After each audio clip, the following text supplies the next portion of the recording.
I am baffled by this carnivore diet. Yes. I'm baffled. Yes. I'm baffled by how many people are clinging to it as a panacea.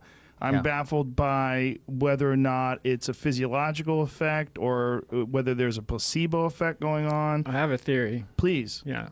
So my theory is that it mimics some of the benefits of fasting, but allows people to persist for longer because it's providing some nutrition. You know, if you look in the scientific literature, fasting is like the cure-all for everything. I agree with you. I mean, like you can look at any condition and fasting is the cure. We're talking water fasting, so you can do it for 2, 3, 4 weeks. The problem is try that for a year.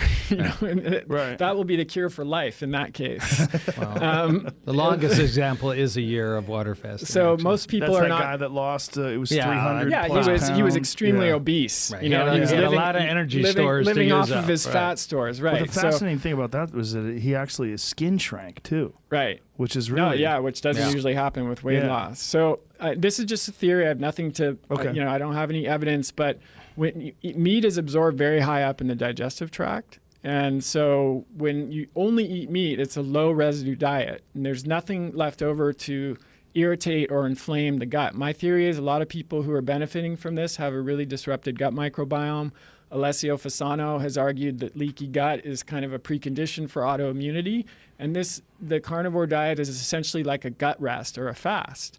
And so I don't, doubt that people are benefiting from it. The question is, what is the long-term implication? But there is no, there's a few people that have been doing it. There's some anecdotal evidence. People have been doing it for a few decades. Well, it's pretty cool. I'm actually going on my homeboy Sean Baker's podcast in a few weeks. You guys are homeboys? We started. Sean and I started as enemies. We love each other. Sean, I love you, brother. We're going to have an honest discussion as much as you can to say, why is Mikhaila Peterson feeling good? And you got to love that and honor that. If she had done water fasting, transitioning to an ultra clean diet, would she have done as well?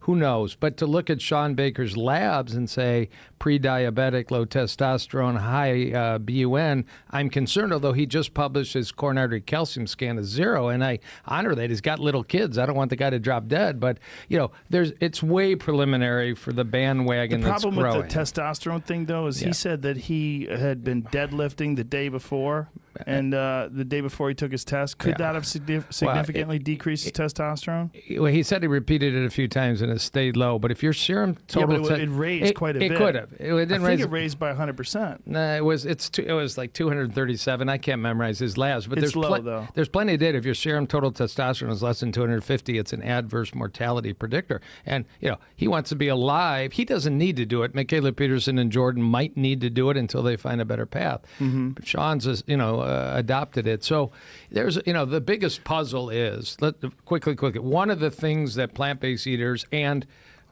people that fill 3/4 of their plate with fruit and vegetables get way more than everybody else is lots of vitamin C. And vitamin C builds healthy walls and builds healthy immune systems. You love vitamin C. I love vitamin C. I love it from foods. I don't mind it as a supplement. I don't mind it intravenous. Vitamin C is Linus Pauling. There's so many benefits to the body. Where are these people when every chart says that meat has no vitamin C? Are they eating raw meat, which might have vitamin C? Are they eating organ meat, which might have some vitamin C? Let me stop you there because I'll tell you what the explanation's been to me. The explanation to me has been that there is a decrease in absorption of vitamin C when you're consuming vitamin C with all these other things, cruciferous vegetables, carbohydrates, all these different things. That there's some sort of there's an adverse effect. Is that a fact? Well, if you take 1,000 milligrams of vitamin C, you'll absorb a lot of it. You take 10,000 milligrams, on percentage, you won't absorb as much, but you'll still get more than 1,000 milligrams. Right. But there's also this theory that since they're eating basically a no added glucose diet, that there's some kind of competition in us between glucose and C. So even if they get a touch of C, they're absorbing it hyper efficiently. Nobody knows. They haven't developed they're getting scurvy. Their glucose from glucogenesis. Internally, right, because they're adding, certainly it's a low-carb diet, no doubt about it. They're getting a little alpha-gal in there, maybe. That's about the only curb. I think, the point is we just don't know. We don't know. Right. And it seems so risky. And I like vegetables. I love vegetables. I like to eat them. I eat vegetables with essentially every single meal. Yeah, that's very smart. As I told you, it's an antidote, if nothing else. It's awesome. But I do think that it's entirely possible that maybe it's people that have this disrupted gut microbiome, but that some people might be alert. Like one of the things that Michaela Peterson brought up when she was on the podcast, that it might very well be that she's allergic to almost everything. She has some sort of an allergic reaction. I think you both think that could be because of a fucked up gut microbiome. No doubt. Absolutely. It's absolutely. She just hasn't had it evaluated. She started to laugh when I talked to my naturopath. That's what she should have kept on doing, gotten her gut analyzed and gotten her gut healed. I mean, maybe that would have helped her. It's, conjecture. The problem with those naturopaths, it's like good psychics. Can I try to find one? And the other thing is, my field, atherosclerosis, takes years to develop. But unless he's tracking carotid and coronary and doing it year after year after year, it's an experiment you might not want to run. But if you Sean can find, did run those tests, and his results were baseline. Some nutrient deficiencies also take many years to develop. Right. Too, so that's another thing to consider. It's recognized again by the American insurance industry that there's only 2 dietary plans that can reverse heart disease.